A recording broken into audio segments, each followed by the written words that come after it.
అనుకున్నావా లేక విలాస మందిరం అనుకున్నావా?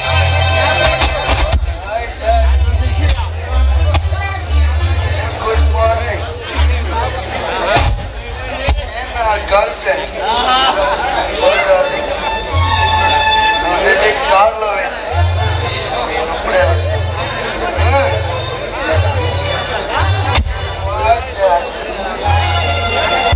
ఏదో రాజేష్, రోజు రోజుకి నీ పద్ధతి మితిమీరిపోతుంది.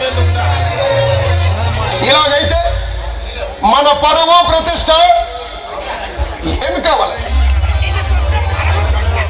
ఈ జమీందార వంశ గౌరవానికి మచ్చ తెస్తే నేను సహించను.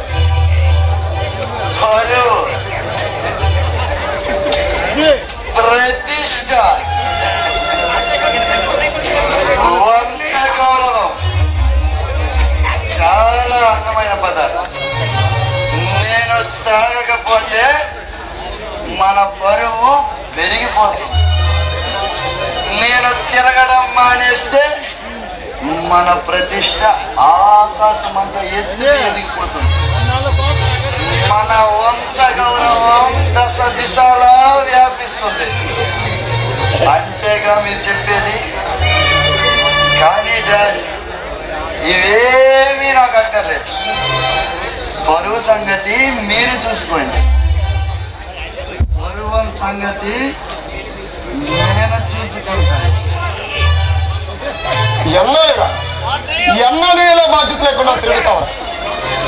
నువ్వు పెళ్లి చేసుకుని ఒక ఇంటి వాడవైతే నాకెంతో మనశ్శాంతిగా ఉంటుంది. నా బాధ అర్థం చేసుకో. నేను మనశ్శాంతి కోసే ఈ మందుని తాగుతున్నాను. బాధను మర్చిపోవడానికి ఏ బాధరాబందీ లేకుండా తిరుగుతున్నా. ఇల్లంటారా? మై గాడ్, బెల్లం సంసారం పోతడి చాలా అంటే జీవితాంతం ఇలా వెచ్చలివిడిగా తిరుగుతావు అన్నమాట. నా గుండెల మీద చిచ్చు పెడతావు అన్నమాట. నేను చచ్చినా ఒప్పుకోను. నీ పద్ధతి మార్చుకో. మైకులోంచి బయటపడు. మనిషిగా బ్రతకడం నేర్చుకో. చెప్పాను కదా, నువ్వు ఎంత గగ్గోలు పెట్టినా నా పద్ధతి మారదు. నీకు అంత ముచ్చటగా ఉంటే తమ్ముడున్నాడుగా, వాడికి చేయి పెళ్ళి. మన పరువు ప్రతిష్ట వంశగౌరవాన్ని వాడు తన కాపాడుతాడు. నువ్వేం కంగారు పడదు. నువ్వు తగలబెడతావు, వాడు నిలబెడతాడు. బాగుందిరా, చాలా బాగుంది. కన్న కొడుకునే దారిలో పెట్టుని అసమతపు తండ్రి అని ఈ ప్రపంచానికి తెలియజేయాలనుకుంటే కానీ అలాగే కానీ ఎన్నాళ్ళు ఏమొచ్చాలేని మన కుటుంబ గౌరవం మంట కలిసిపోతుంటే నువ్వు ఆనందంగా నవ్వుకో. 10 మంది మనల గురించి చెప్పుకుని ఆనంద చేసుకుంటే నువ్వు ఆనందంతో పొంగపో. డాడీ, అంత పెద్ద పెద్ద మాటలు ఎందుకు? అసలు నేను ఇలా త్రాగుబోతులా మారడానికి కారణం ఎవరు? నువ్వు. నా జీవితం తెగిన గాలిపటంలో మారడానికి కారణం ఎవరు? నువ్వు.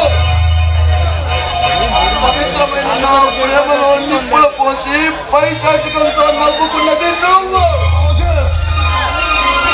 ఒక అమాయకురాల 100 ఏళ్ల బ్రతుకులో చిచ్చు పెట్టి చితిపేర్చి ఆనందంతో పొంగిపోయింది నువ్వు. రాజేష్, బంగారు లాంటి బ్రతుకులో తగలబడిపోతుంటే ఇప్పుడు బాధపడ్డా ప్రయోజనం లేదు. బాబు రాజేష్, ఇది అన్యాయం రా, చాలా అన్యాయం. ఆస్తి కోసం ఆశపడి నేను వలనే వేసుకున్న అమ్మాయి భార్య నుండి రక్షించాలని ఆరాటపడ్డాను కానీ నీ బ్రతుకును చేక చేయాలని కోరు. మన అంతస్తుకు తగ్గట్టు సంబంధాన్ని చూసి నీకు పెళ్లి చేసి కన్న తండ్రిగా నా బాధ్యతను నెరవేర్చుకోవాలనుకున్నానే కానీ నీ జీవితాన్ని నిప్పుల కుంపటి చేయాలని కోరా. నిప్పుల కుంపటి చేయాలి.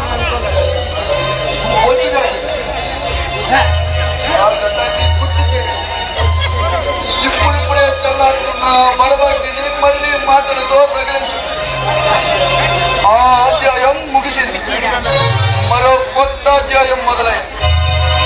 నీ నిరంకుశత్వంలో నేను మనశ్శాంతి కోసం నిర్మించుకున్న ఈ అద్దాల మేడను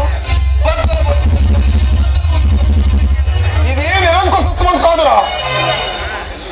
చెడిపోతున్న కొడుకుని చూసి ఒక కన్న తండ్రి పడే ఆవేదన, తప్పుదారులు నడుస్తున్న నివేదన.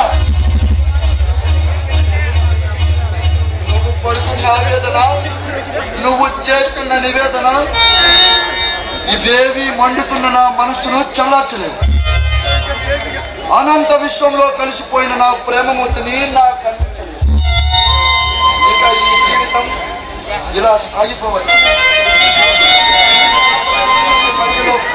మధ్యలో మీ పెద్దరికాన్ని దెబ్బ తీసుకో. బాబు రాజేష్,